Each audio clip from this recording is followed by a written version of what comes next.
কাং পাও chicken noodles এটা Chinese একটা নুডলসের আইটেম। অনেক বেশি ঝাল আর স্টিকি একটা নুডলস। যারা ঝাল খেতে পছন্দ করেন তাদের জন্য এটা একটা বেস্ট চয়েস। আসসালামু আলাইকুম, welcome to Arthi's paradise. Let's get cooking. আমি এক প্যাকেট মেরিডিয়ান নুডলস নিয়ে নিয়েছি। আপনারা যে কোনো ব্র্যান্ডের নুডলস ব্যবহার করতে পারেন। একটা গাজরকে আমি অর্ধেকটা কেটে নিয়েছি। ভালো করে ধুয়ে আমি ছিলে এটাকে যতটা সম্ভব পাতলা করে কেটে জুলিয়ান কাট দিচ্ছি। আপনারা যে কোনোভাবে আপনাদের পছন্দ অনুযায়ী কাটতে পারেন। একটা ক্যাপসিকামেরও অর্ধেকটা আমি পাতলা পাতলা করে লম্বা করে কেটে নিয়েছি। একটা মাঝারি সাইজের পেঁয়াজকে আমি চপ করে নিচ্ছি। এক পোয়া রসুনকে আমি চপ করে নিচ্ছি। মুরগির বুকের একটা অংশকে নিয়ে নিয়েছি। এটাকে খুব ভালোভাবে ধুয়ে আমি মুছে নিয়েছি।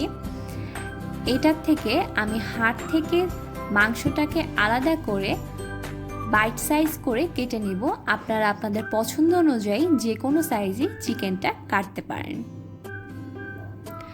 মুরগিগুলোতে আমি 1 টেবিল চামচ পরিমাণ সয়া সস, 2 টেবিল চামচ পরিমাণ কর্নফ্লাওয়ার দিয়ে দিচ্ছি, আধা চা চামচ আদা বাটা, আধা চা চামচ রসুন বাটা দিয়ে একটু ভালোভাবে মেখে আমি এগুলোকে ম্যারিনেটের জন্য রেখে দিচ্ছি কিছুক্ষণ।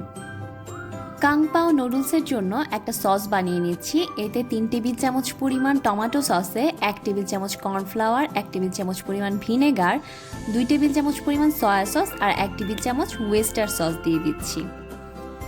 এক্সট্রিমলি সরি, আমি এখানে 3 টেবিল চামচ পরিমাণ চিকেন স্টক ব্যবহার করেছি, কিন্তু এটার ভিডিও ক্লিপটা আমি মিস করে ফেলেছি। পর্যাপ্ত পরিমাণ পানিতে আমি 1 টেবিল চামচ লবণ আর 2 টেবিল চামচ পরিমাণ তেল দিয়ে পানিটাকে ফুটিয়ে নিচ্ছি নুডলসের জন্য। আমি যে নুডলসটা ব্যবহার করছি সেটা সিদ্ধ হতে 6 থেকে 7 মিনিট সময় লাগে। আপনারা যে ব্র্যান্ডের নুডলস ব্যবহার করবেন তার প্যাকেটে যে ইনস্ট্রাকশন থাকে সেটা দেখে আপনারা ঠিক ততটুকু সময় নুডলসটাকে সিদ্ধ করে নেবেন। তবে আমরা অ্যাজ ইউজুয়াল নুডলস রান্না করার সময় যেমন নুডলসটাকে একটা ছাঁকনিতে ঢেলে তারপর ঠান্ডা পানি দিয়ে থাকি, এই নুডলসের ক্ষেত্রে এটা করার কোনোই প্রয়োজন নেই। একটা ফ্রাই প্যানে আমি 3 টেবিল চামচ পরিমাণ তেল দিয়ে দিয়েছি। এটাতে আমি চীনাবাদাম 1/4 কাপ পরিমাণ দিয়ে ভেজে নিচ্ছি।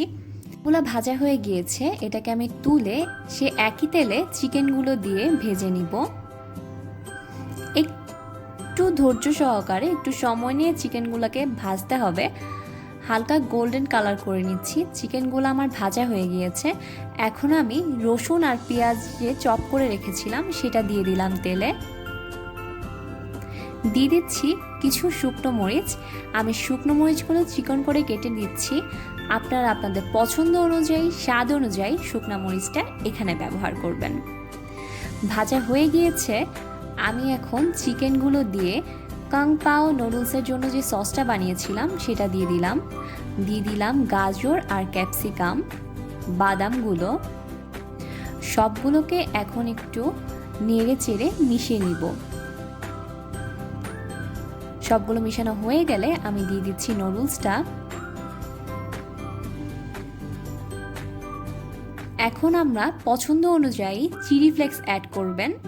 যারা ঝাল খেতে বেশি পছন্দ করেন তারা বেশি দিবেন, আর যারা কম খেতে পছন্দ করেন তারা এটা স্কিপও করতে পারেন।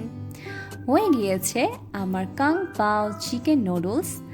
এই নুডলসটা অনেক অনেক অনেক বেশি টেস্টি, কিছুটা স্টিকি হয় কিন্তু খেতে অনেক বেশি মজার আর অনেক স্পাইসি। আশা করি আপনাদের আজকের এই রেসিপিটা ভালো লাগলে please like my videos, share it with your friends and family. Please subscribe my channel and hit the bell icon for never miss any update. Thanks for watching.